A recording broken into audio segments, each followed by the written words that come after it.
Жил и творил Мавлякулы в середине 17 века. По одной из версий, он родился в селе Чита. В местном школьном музее создан уголок, посвященный поэту-суфисту. Здесь выставлены копии его произведений, поэмы. Педагоги и ученики занимаются изыскательской работой. Число экспонатов увеличивается.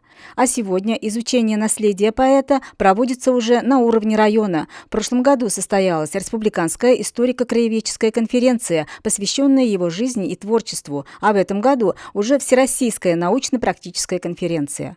Также было принято решение разбить парк у села Чита в его честь, где будет построена стела.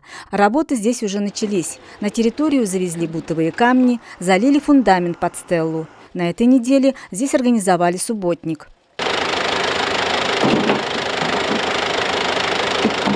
На помощь пришла техника. Пригласили сотрудников бюджетных организаций, в том числе отдела культуры, учителей, а также глав сельских поселений.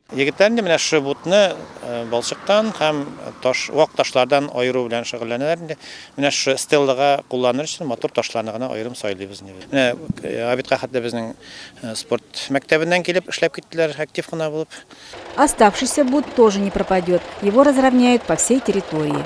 Параллельно здесь копают ямки для саженцев рябины и тополя. Будущий парк украсит собой аллея из этих деревьев. У нас это не просто парк, это будет большая стела вот при выезде деревни, чтобы все видели, знали, приходили сюда, отдыхали, смотрели здесь, и башня будет, как обзорная, можно подняться вокруг, посмотреть. Высота будущей стелы 7,5 метров. К ее строительству планируется приступить весной будущего года. Гульшат Куделькина, Андрей Ксенофонтов. Новости Татарстана.